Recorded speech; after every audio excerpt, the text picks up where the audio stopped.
अस्सलामुअलैकुम। नई वीडियो में खुशामदीद। आप देख रहे हैं फ्रंट लाइन यूट्यूब चैनल। दोस्तों, हमारी कोशिश है कि पाकिस्तान के उन गुमनाम हीरोज की कहानियां आप तक पहुंचाई जा सकें जो कि आपकी आंखों से ओझल हैं। हमारा मकसद इन तमाम बहादुरों की कहानियां आप तक पहुंचाना है जिन्होंने इस पाक सरजमीन के लिए जामे शहादत नोश किया। आज की वीडियो में पाक वतन के एक बहादुर बेटे का जिक्र है जिसने अपनी जान वतन पर कुर्बान करके अपने वालिदैन और मुल्क का सर फख्र से बुलंद किया। तो हम वीडियो में जाने से पहले अगर आपने हमारे चैनल को सब्सक्राइब नहीं किया तो हमारे चैनल को सब्सक्राइब कर लें और घंटी के निशान को दबाना मत भूलें ताकि आने वाली तमाम नई इन्फॉर्मेशन आप तक आसानी से पहुंच सके। आइए चलते हैं असल हिस्से की जानिब। वतन अजीज के जिन फौजी जवानों और ऑफिसर्स ने इस मट्टी की सैराबी के लिए बेदरेग अपना खून बहाया, उन्हीं में मेजर इसहाक शहीद का खून भी शामिल है। खूबसूरत चेहरा, मासूम आंखें और तवाना जिस्म, इस पर मुस्तजाद उनका आज़म कि वो खुद कहते थे कि मैं ज्यादा देर तुम लोगों के साथ नहीं हूँ। मेजर इसहाक शहीद के लिए वतन की अजमत वो एहसास था कि जिस पर वो अपनी हर खुशी कुर्बान करना चाहते थे। मेजर इसहाक जिला कोशाब में पैदा हुए, इब्तदाई तालीम वहीं से हासिल की। फिर उनके वालिद ने रिटायरमेंट के बाद फैसलाबाद में घर ले लिया और वो खुद कुवैत चले गए। जब 1990 में इराक ने कुवैत पर हमला किया तो मेजर इसहाक के वालिद मोहम्मद हुसैन वापस आ गए। उस वक्त मेजर इसहाक फैसलाबाद में तालीम हासिल कर रहे थे। वहीं पर उन्होंने कुरान पाक हिफ्ज किया। वो इंतहाई ज़हीन और मेहनती थे, चुनांचे उन्होंने सिर्फ 4 साल में हिफ्ज कुरान करीम मुकम्मल कर लिया।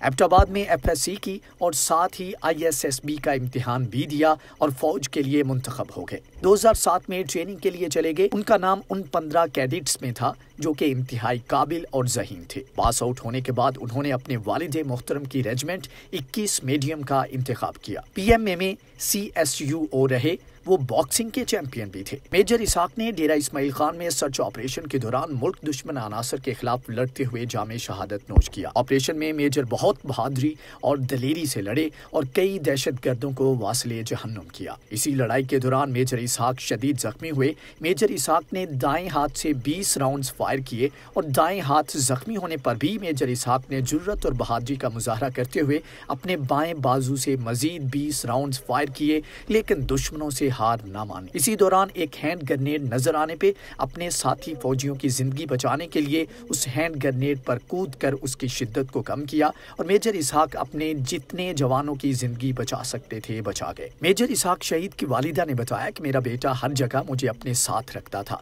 यहाँ तक कि शादी के बाद छोटा सा फ्लैट मिला तो भी साथ लेकर गया। मेजर इसहाक 2008 में जब पास आउट हुए तो उनकी पोस्टिंग वहाँ से सियाचिन हो गई तो वो अपनी मां को साथ नहीं ले जा सकते थे। इस बात पर उनकी वालिदा उदास होने लगी तो बहुत मोहब्बत से कहने लगे, मेरी 2 माएँ हैं, एक आप मेरी माँ हैं और एक ये वतन।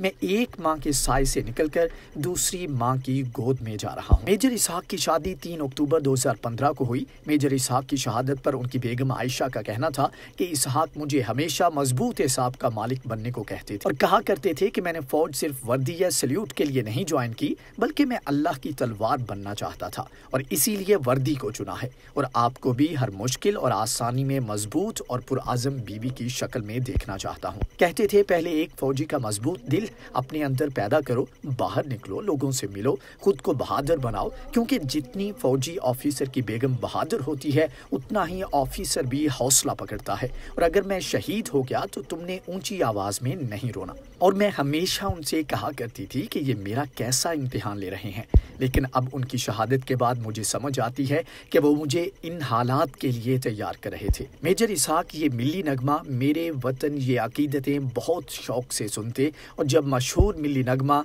बाबा मेरी आवाज़ सुनो अपनी बेटी फातिमा को सुनाते तो मुझे कहते कि ये नगमा फातिमा गाए तो तुम रोने ना लग जाना। बेगम इसहाक का कहना है कि शहादत से पहले जब इसहाक ने DI खान से आगे कोलाची जाना था तो उन्होंने 2 ट्रैक सूट सामान में रखे और कहा मैं जल्दी आऊँगा। इसहाक को DI खान की खास डिश सोहबत बहुत पसंद थी। सोहबत खाने बैठे तो मैं इसहाक का सामान गाड़ी में रखवाने लगी तो वो बोले मेरे साथ खाना खा लो, काम बाद में हो जाएगा। फिर तो तुम अकेले ही खाया करोगी। मेजर इसहाक की बेगम का कहना था कि ये हमारी आखिरी गुफ्तगू थी। वो जल्द आने का वादा करके गए थे और वो जल्दी आए भी, लेकिन सब्ज हिलाली परचम में। जब मेजर इसहाक शहीद का जनाजा उठाया गया तो लोगों ने समझा कि अब 2 साल ब्याही लड़की को संभालना मुश्किल हो जाएगा, मगर आयशा ने मेजर इसहाक के कहने के मुताबिक ना वावेला किया, ना चिल्लाई, बल्कि जनाजा उठते ही अपने कमरे में जाकर 2 नफल अदा किए और कुरान पाक की तलावत करने लगे। आंसू खामोशी से दहकते हुए गालों पर अंगारों की तरह गिरते रहे, मगर होंठों से आह तक न निकली, क्योंकि उन्हें अपने मजाजी खुदा मेजर इसहाक शहीद के सबक और ख्वाहिश का एहतराम करना था। पाक फौज के शहीद मेजर इसहाक की अहलिया डॉक्टर आयशा ने अपने शोहर के नक्शे कदम पर चलते हुए मुल्क की खिदमत के लिए पाक फौज में शमूलियत इख्तियार कर ली और बेहतरीन निशानेबाज का एजाज हासिल किया। मेजर इसहाक की शहादत के बाद उनकी अहलिया डॉक्टर आयशा ने हार नहीं मानी और आर्मी मेडिकल कोर्स के लिए दरख्वास्त दी और मुंतखब हो गए। डॉक्टर आयशा ने कामयाबी के साथ काकोल अकेडमी में तमाम मराहिल को मुकम्मल किया। उन्होंने G3 राइफल 200 मीटर के फासले से चलाई और 16 में से 15 अहदाफ को निशाना बनाने में कामयाब हुई, जिसके बाद उन्हें कोर्स की बेहतरीन निशानेबाज का एजाज दिया गया। और डॉक्टर आयशा ने इस निशानेबाजी में मेजर इसहाक की वही गन इस्तेमाल की जिससे मेजर इसहाक ने ऑपरेशन के दिन 40 राउंड्स फायर किए थे। पाक फौज के तमाम शोहदा और उनके खानदानों को हमारा सलाम। पूरी पाकिस्तानी कौम मेजर इसहाक शहीद को उनकी जुर्रत और बहादुरी पर सलाम पेश करती है। अगर आपको हमारी ये वीडियो अच्छी लगी और आपकी इंफॉर्मेशन में इजाफा हुआ है तो हमारे चैनल को जरूर सब्सक्राइब करें और इस वीडियो को ज्यादा से ज्यादा शेयर करें। मिलते हैं एक नई वीडियो के साथ, तब तक के लिए अल्लाह हाफिज।